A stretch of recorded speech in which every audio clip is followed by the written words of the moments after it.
شروع کرتا ہوں اللہ کے نام سے جو بڑا مہربان اور نہایت رحم کرنے والا ہے۔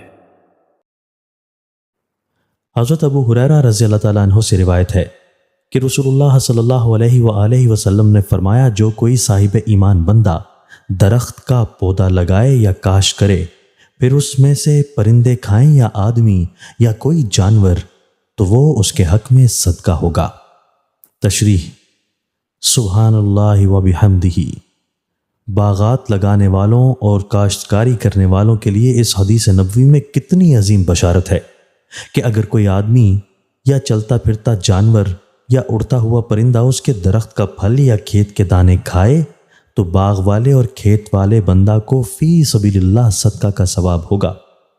اس حدیث پاک میں باغبانی اور کاشتکاری کے لیے جن پر انسانوں کی بنیادی ضرورتوں کا دار و مدار ہے، کتنی بڑی ترغیب اور ہمت افزائی ہے۔ حضرت رافع بن خدیج رضی اللہ تعالیٰ عنہ سے روایت ہے کہ رسول اللہ صلی اللہ علیہ وآلہ وسلم سے دریافت کیا گیا کہ حضرت کون سی کمائی زیادہ پاک اور اچھی ہے؟ آپ صلی اللہ علیہ وآلہ وسلم نے فرمایا کہ آدمی کا اپنے ہاتھ سے کوئی کام کرنا اور ہر تجارت جو پاک بازی کے ساتھ ہو۔ تشریح: مطلب یہ ہے کہ سب سے اچھی کمائی تو وہ ہے جو خود اپنے دست بازو اور اپنی محنت سے ہو، اور اس تجارت کی کمائی بھی پاکیزہ ہے جو شریعت کے احکام کے مطابق اور دیانت داری کے ساتھ ہو۔